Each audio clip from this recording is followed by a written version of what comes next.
Hi, I'm Mike, And I'm Brad. and this This is is NFGeeks. All right, great. So Brad and I, for about 2 weeks now, have been in a continuous discussion and debate about mysticism and who can be mystical and who can't and all that. INTPs. So let's just start with this. I find that a lot of the INTPs I know actually have an affinity for mysticism, or some kind of higher value or thought, or I guess mysticism is the right word. They all have this attempt at trying to reach out towards it. I never met an INTP that's not interested in it and trying to figure it out. So, do you agree, disagree? How does that reflect you? I completely agree. Tom, I think, is interested in mysticism on some Yes, level and or he's an another. INTP. Yeah. And I believe that any kind of I don't think everything can be analyzed, but there can be there are ways of understanding things. It's not just all feeling. There are ways to. What was your official Myers-Briggs like? What was your F? Where was your F at? Oh, strong. All my Myers-Briggs were over the top. I was like 15 with everything. Really? Mm-hmm. No, I was totally, full blown. Actually, only the extroversion was the least, and that was like 50%. Oh. But the N was like 100%. The F, yeah, I had strong ENFP tendencies. So, all right. So here's my argument, and Brad will have something to say about this. So my argument is that, first of all, not everybody has mystical experiences. This is something I've had in my head for long before I got into the Myers-Briggs, that some people are specifically designed, either in terms of consciousness or perhaps even brain function, to have mystical experiences, and some people don't. That not everybody is having mystical experiences or is capable of. Some of us are, some of us are not. I was watching somebody talk about how ridiculous, the fact that people fake mystical experiences. Oh, sure. And I thought that was kind of way too cynical. Yes. Okay, so now here's the world according to Mike, and the nature of our debate that Brad and I are having is that I feel that mystical experiences, true mystical experiences, are the domain of NF, because you have to have sort of an emotional response and an ability to understand that this cannot be understood, and the ability to simply talk about it in metaphor, and that NFs are actually having a mystical experience, whereas NTs are trying to describe it, and INTPs are attempting to reach it.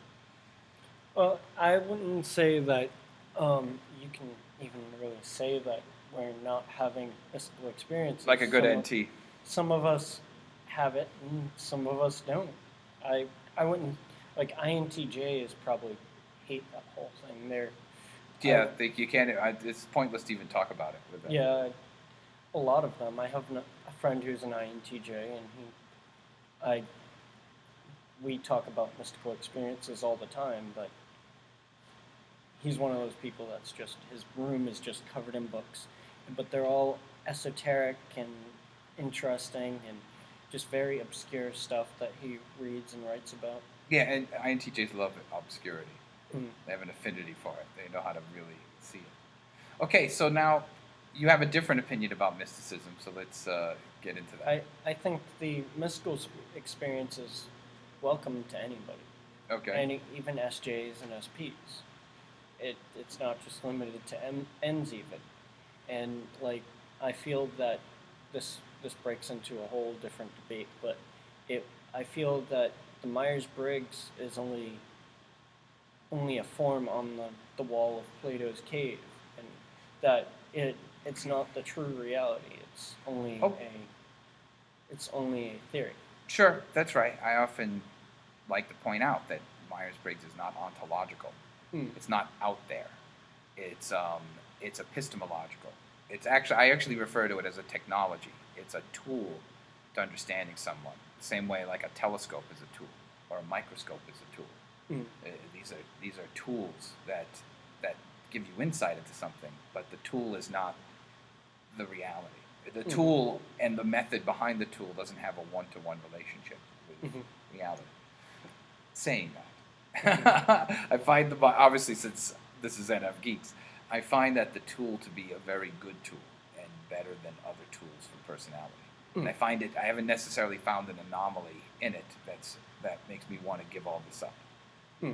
So my experience of INTPs then is that, and we've said this before to Brad, is that like Pinocchio, you hope someday to be a real boy, and that someday you'll be a real, you'll transcend that. Or the way Data in Star Trek: The Next Generation is always trying to be human, and he makes attempts at somehow having human experiences and mystical experiences, and he almost, just really close, he almost gets it, but in the end, it's a miss. It's just it almost touches the ceiling, and then it goes down. And that's my general opinion about INTPs and mysticism. You get really close, and then you miss I it. think that like we try to describe them in just different terms rather than metaphor. Sure. Which I Okay. do use a lot of metaphor for things when I'm trying to explain a process. Rather than explaining how the wheels are turning, I'm explaining them in some other way that'll get you to understand that. But we describe things like H.P. Lovecraft. He's an INTJ, and the way he explains everything is in very descriptive terms. Like, all right, we have a table, and the table's red, and the table is made out of wood, rather than like Vishnu and Brahma and Buddha and all that fun stuff. Even though we did have this talk about scripture being written by NTs. Yes, I think it is written by INTs. I actually think maybe even INTJs, ironically. But I think it's organized because it's systematically organized. All scripture is systematically organized in terms of themes, connections. It's not being written the way it was experienced. That's true of the Old Testament. The Old Testament, especially the Torah. The Torah had to have been written by NTs because it's intricately woven in such a way that, in terms of the sources, in the documentary hypothesis, which there are multiple sources being interwoven, sources that in the deep past of the ancient Hebrews were separate and not necessarily connected, and yet somehow by the end of the Babylonian captivity are sewn together. And only an NT would do that in that way, and in a way that no one else gets. Like, that idea has been lost, lost amongst people. So only an NT would make this very intricate, wonderful pattern that nobody really gets. But I'll say this: they're writing about NFs. This is my other theory. They're writing about NFs having NF experiences. The characters in the thing are NFs, like Ezekiel's an NF. Only an NF would see wheels in the sky and the desert and all that. That's a very NF experience. But whoever wrote Ezekiel actually put it together and then placed it wherever it is in the Tanakh or even in the Old Testament in terms of Christianity. That was an NT. An NT made that decision. So what do you think about that? I'll accept that, but I do think that the human brain needs mystical experience. The people who are the driest are the people who have never had mystical experience. It always takes some kind of something to shake them out of their everyday life, and you'll find a lot of atheists very, very boring, very dry. A lot of Christians who don't believe in having mystical experiences and think that mystical experiences are the devil. Sure. Are just kind of very boring as well, and that we all need some sort of kind of whether it be dancing, everything can alter the consciousness in one way or another. And it doesn't necessarily have to be an induced mystical experience, but it can be something to just shake you out of your normal everyday forms. Sure. I agree completely. That's a great description of mystical experiences. So here's my issue with the INTP in this, or NTs in general, is that you guys go through this reductionism where you try to rationally understand what's going on, either in the brain or in some sort of thought process. Like, there's always an attempt to try to understand the mystical experience. And the NF position is that that's inherently going off the path. Like, the point of a mystical experience is that it can't be understood. It can be life-altering, but you can't actually understand it and describe it. That's why it's all crazy metaphor in the NF experience. See, but what the NT is trying to do is trying to once they have that experience, like once they go through things to induce a mystical experience, like some kind of sort of particular meditation or whatever, they're trying to recreate the environment and all the different things that induce that mystical experience to see if they can recreate those results. And this sounds wrong to you, but it sounds horrible.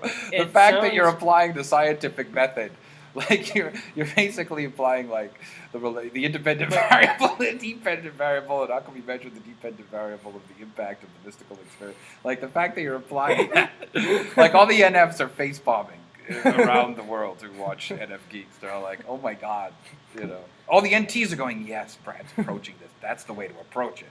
The NTs are in full agreement. Mm-hmm. You know. And I just don't think we're ever going to come to any particular agreement of this. I think that the NTs well, not when there's two perceivers talking. When there's for any two perceivers, it's just going to go round and round and round and round and round and round and back again and then round. We're going to need a J to break this up. That's right. We need an ENTJ and ENFJ to... Yes, or an INFJ to sort of, right, declare, like referee and declare, you know, a consensus or something. I think an INFJ might be an interesting referee. Well, the INFJs are actually, allegedly, the ones that have the most mystical experiences and the most intense of all the types. Even within NF, the INFJ all INFJs I've ever met have some sort of weird paranormal experience where they saw something or experienced something or had a weird kind of that's the NT interpretation, of course, you know. But they all have some story. They all have some weird psychic story where they predicted something. But they're describing it, aren't they?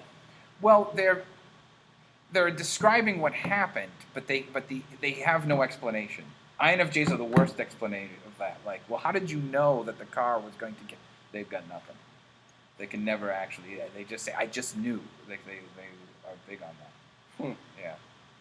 And NF says NF, we accept that of the INFJ, but I can't explain it either. I don't know what's going on with them, and they do it. But they make some predictions that just seem right, you know. Or not, I mean, not always predictions, but they all have weird sort of like a lot of them talk about seeing ghosts and everything. I'm not a big ghost person myself, you know what I mean. I think ghosts are metaphors for psychological things, but I've heard a lot of INFJs talk about seeing spirits or weird things. I had a lot of odd experiences when I lived in Salem because I spent a lot of time out at night, and a lot of the houses have a lot of odd things going on with them. I also hung around with a lot of odd individuals at the time. Sure. And that's INFJ heaven. And it's true. I've seen things that I won't bother to try to explain because there isn't explaining them. I could explain to you the process with which they happen, but like trying to recreate those results is just improbable. Okay, the use of the word results. Well, that's the only way I could think of how to call it. Of course, as an NT, right. Is like trying to recreate that experience, if you will. Right. Is just, it doesn't seem like it could happen again. Right. And every experience is unique and unusual, and like I've always kind of insightfully recognized that every second of every moment is a different feeling, experience. Everything is unique. Sure, you never enter the same river twice. Mm-hmm. That's right. All right. So we're out of time. For the tangent. No, that was totally relevant. So all right. So thank you, Brad. That was a great discussion. And as usual, we've come to no conclusion. As we've come to every single time we've talked about this, which has been like every day for 2 weeks. And we're right where we usually are. Nowhere. Yep. All right. Thank you, Brad. The center is nowhere, and or, yeah. That's right.